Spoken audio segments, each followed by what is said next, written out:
So, right, everyone, we are about to start our second episode, wherein, I was just actually reading a book. I don't remember the name, but it starts with this story. Okay, so there was a flight which is about to take off, right? And all of a sudden, there was a really important person that has to board that particular flight because he might be going under very critical situation. So the way it works is like, one of the passenger has to get off the plane. Okay, so the way it works is it's kind of like a viral video which happens around 2012, 2014, I guess, pre-COVID, wherein, you know, what simply happens is there was this old man which is sitting over there, and all the flight attendants just go ahead and uh, try to drag him out of the flight, right? And just try to compensate him that you can go ahead and take the other flight and stuff.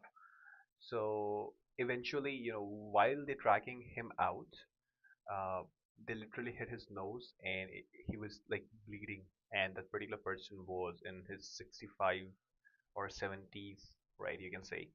And post to that video become viral over the social media. That particular thing eventually get to a lawsuit, and that particular uh, old individual was actually a very renowned professor in one of the universities, I guess the Ivy League.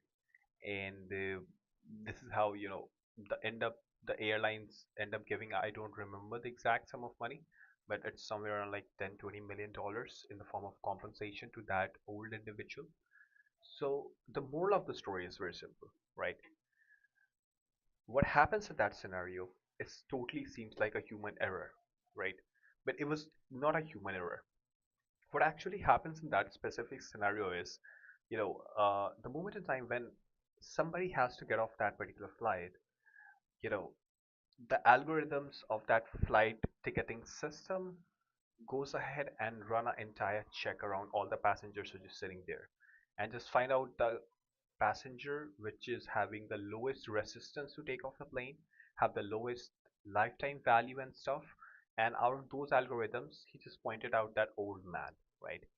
Now, as a human, we can understand that ethically it was not wrong, but the algorithm failed in a way, uh, you know, that it ended up creating such a massive loss for the brand and ethical dent for the society also.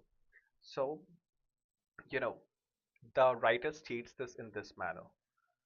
Nowadays, we are living in a world wherein we are just, uh, you know, robots made out of flesh and bones that is executing the task which is being decided by an algorithm.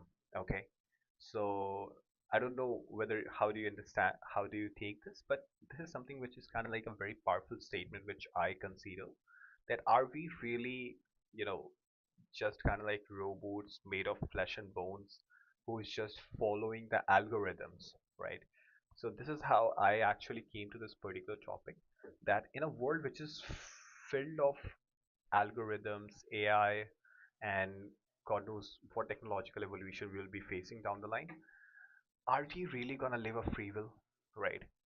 So that is something which inspired the idea for this specific episode, and that's how we're gonna go ahead and trust me, we're gonna have a conversation with the algorithm itself just to dissect this particular part.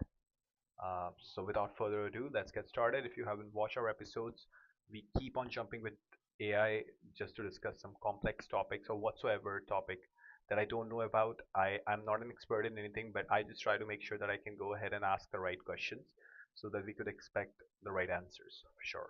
Right. So, okay, let's get started on this particular topic. Hey, Spark. Hey there, I'm all set and ready to dive into this. What big idea are we unpacking today? So Spark, the big idea that we're about to unpack today is, in a nutshell, in the world which is filled of algorithms and AI, are humans really going to go ahead and live you know, a free will life down the line?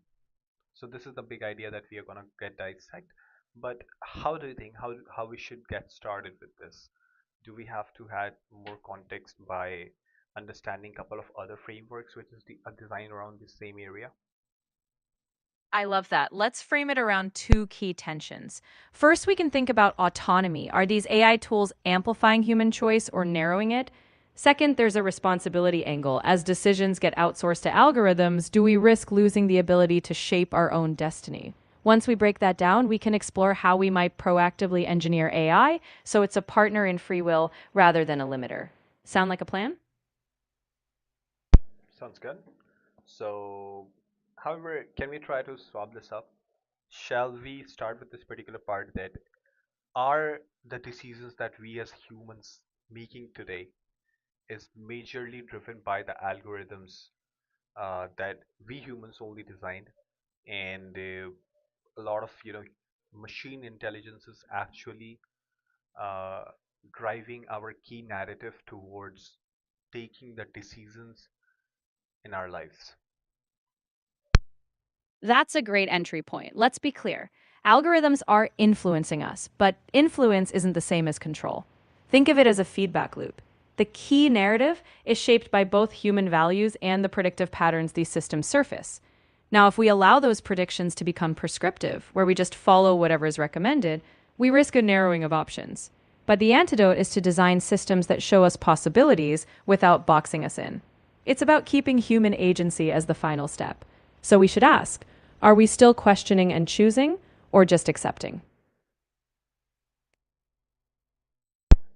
So don't you think so? Like, even if you talk about influence, right?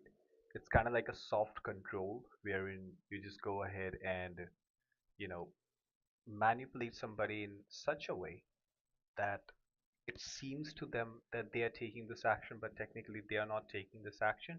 It's originally your intent for the other person to take that specific action. So we cannot be like on the pure white side stating the fact that we the algorithms and the machine learning and the AI is not just influencing it, but actually soft controlling us as of now.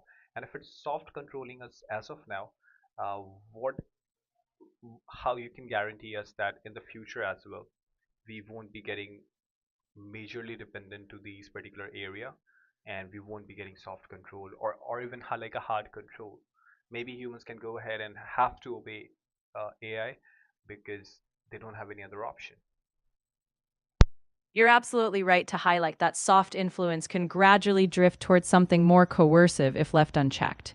The guarantee, if we can call it that, is never passive. It's about building a culture of critical digital literacy and embedding transparency, contestability, and exit options.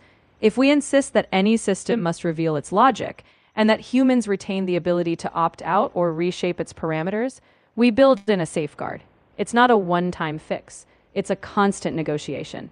If we collectively fall asleep at the wheel, sure, we risk hard control. But the future is still shaped by the norms we choose today. So the real question is whether we stay vigilant and engaged.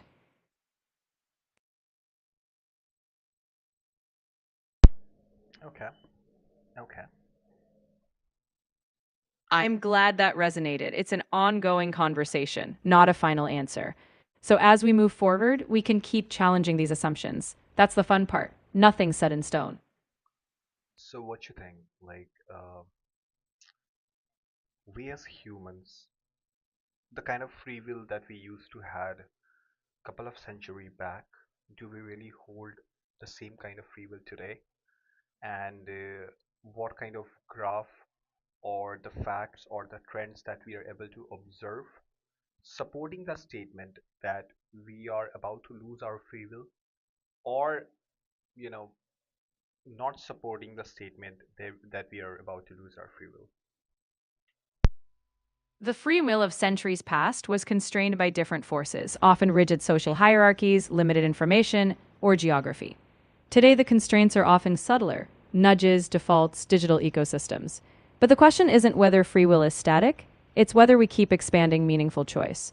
Trends are mixed. Some show growing personalization, which can empower us, while others show filter bubbles or algorithmic biases that can narrow our horizons.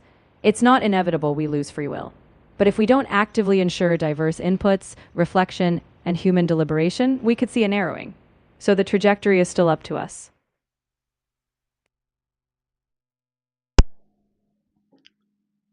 Okay, so let's take one more analog, right?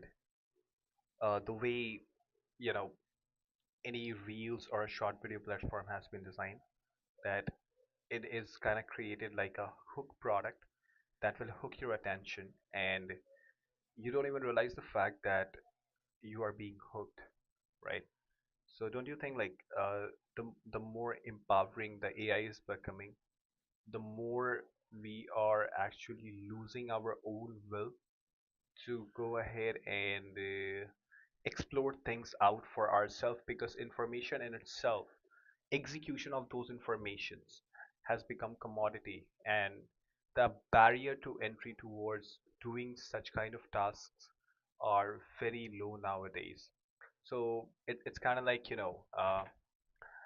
giving a baby so much candies that end up he could have cavities, right? So that you can remove his teeth, and he might not be able to eat the candy for rest of his life. So yeah, I don't know why I'm giving this example.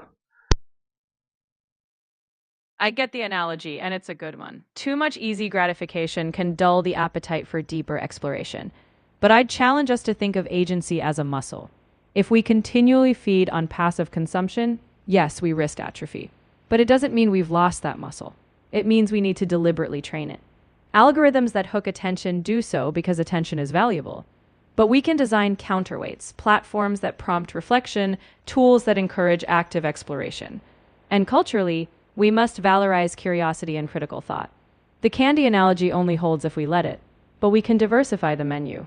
It's still possible to consciously reassert our role as explorers, not just consumers.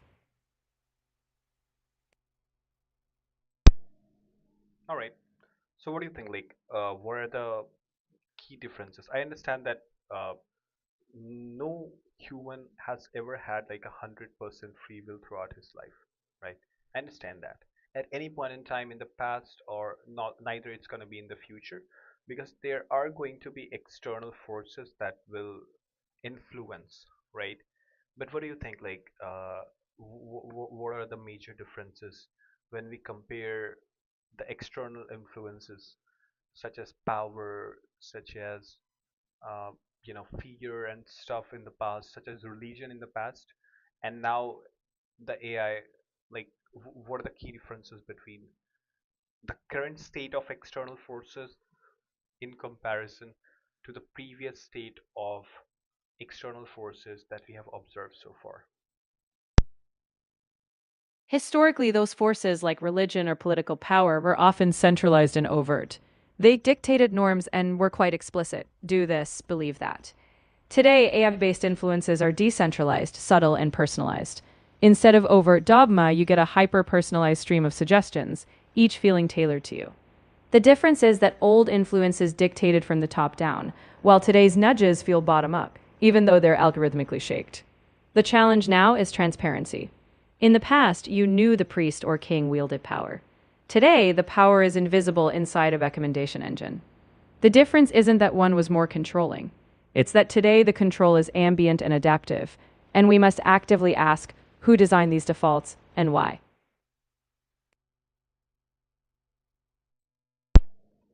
And don't you think like the kind of control, the recommendation based control, is even more dangerous than that of any past kind of control that we used to have, like the force control? Because in this particular scenario, we don't even know the fact that whether we are being controlled or not. We might be getting this fact that, okay, I'm just taking a help, I'm just taking a suggestion, but at the end of the day, those recommendation, the pool of recommendation in itself is influencing your thoughts so much that it end up, you know, killing your free will. It's certainly more insidious. Forced control is visible, so resistance is clearer. Recommendation driven control is wrapped in convenience and even comfort, so you don't feel the walls closing in. The danger is that it doesn't feel like control. But here's the key distinction: it relies on our passivity. The moment we become aware, we can reintroduce friction. Pause, question, choose differently. So, yes, it's dangerous if we sleepwalk, but it's not omnipotent. By naming it, we regain leverage. Our free will doesn't die if we stay vigilant. It's just that today's vigilance has to be more active, more reflective.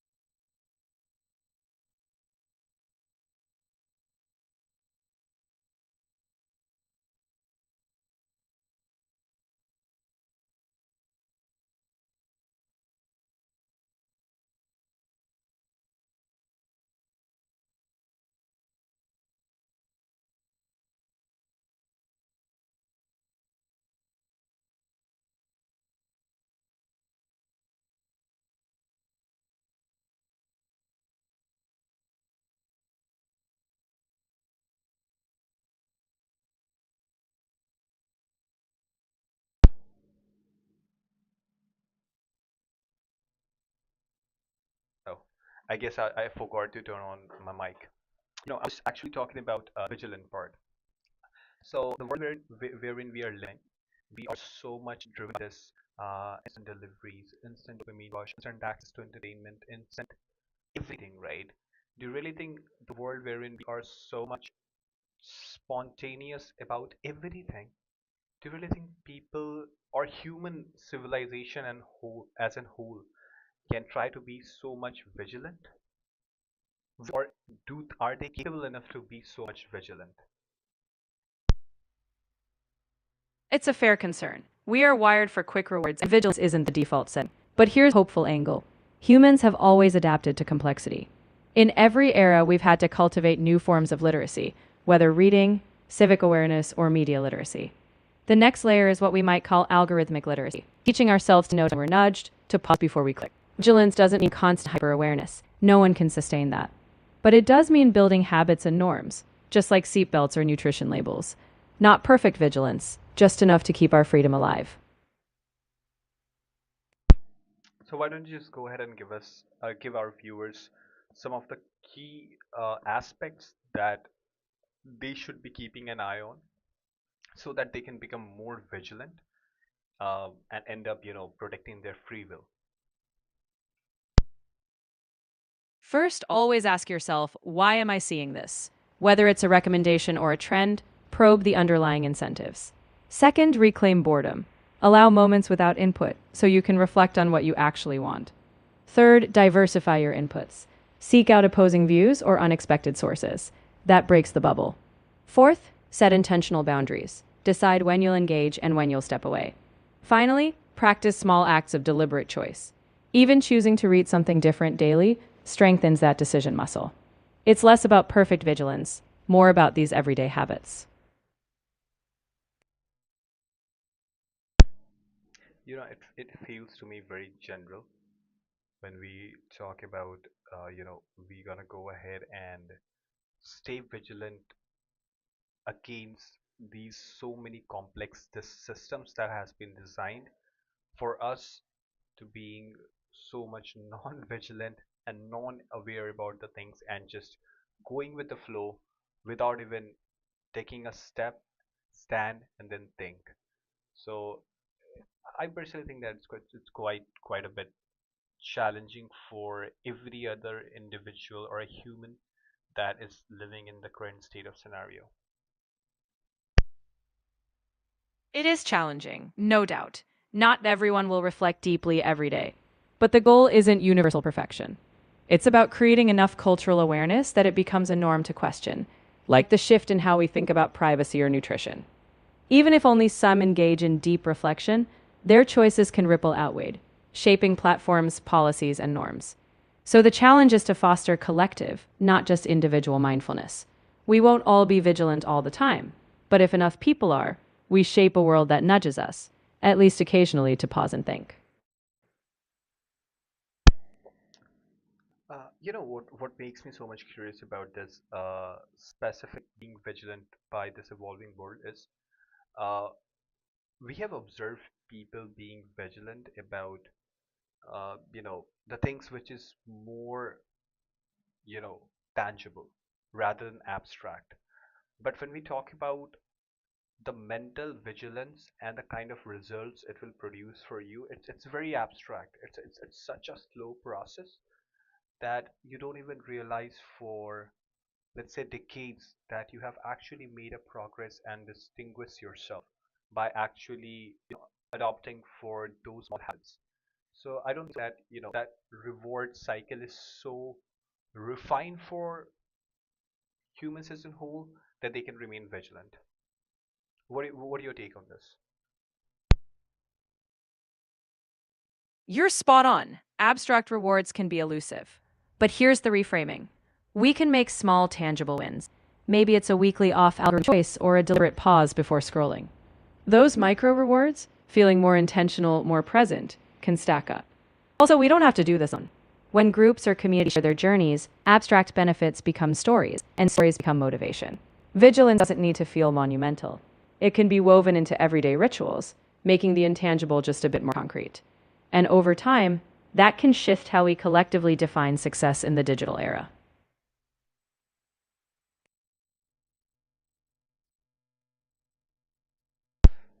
All right, so if we talk about the crux and in a nutshell, that what we have taken out of this particular podcast is the only way to protect ourselves from this free will environment, from this over complicated algorithmic environment, is by remain vigilant, work on small tasks, and trying to fight with, uh, and try to resist this hyper complex web of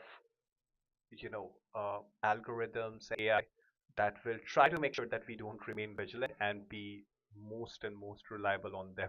So is that what you're trying to say? In essence, yes, though I'd add one more layer. It's not just resisting, it's reshaping. Vigilance is the first step, but then we actively co design the systems. We push for algorithms that prioritize our autonomy, transparency, and choice.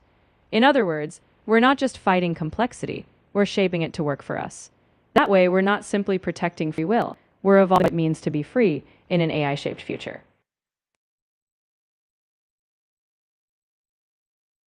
So you want to say the fact that we should actually go ahead and change our definition of free will in itself, because in an AI shaped feature, the thing so far we consider as a free will not going to be remain free will at all. Is that what you want to say? Exactly. Free will isn't a static concept, it evolves with the environment. In an AI future, free will might mean having tools to amplify our self reflection, that broaden rather than narrow our horizons. It won't mean reverting to some pre algorithm world. It'll mean defining free will as our capacity to shape the system, not just be shaped by it. That's the next frontier. Say the fact that even to stay on a free will loop, uh, even to remain on a vigilant world, we have to rely on AI and algorithms so that we can remain more vigilant. And so it's kind of like, I don't understand this. How could this be positive? Something wherein we are trying to resist these algorithm and AI to hook us in by actually using uh, AI in itself to actually resist them. And don't you think like it's kind of like a web wherein human race as a whole is trapped? Sounds paradoxical, doesn't it? But think of it more like leverage. Just as we harnessed fire or electricity, both powerful yet dangerous, we're now harnessing AI. The point isn't rejecting tools, but shaping them to augment our capacity to choose. If we just let AI dictate, we're trapped.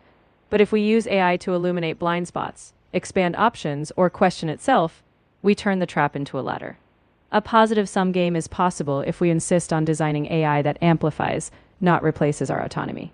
That's how we break the web.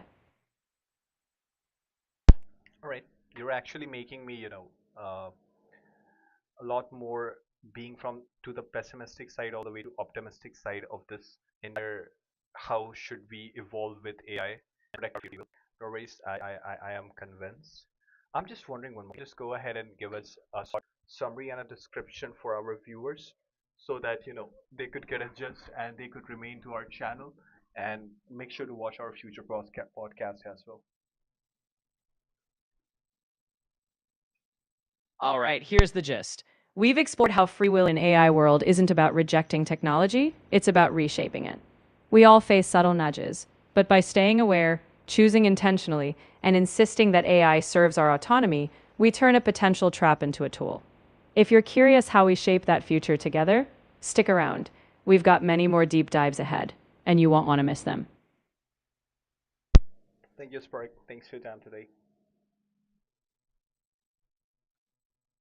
It's been a blast. Thanks for the great conversation. Looking forward to the next one? Keep questioning, keep exploring, and we'll build that future. All right, so we are done with this particular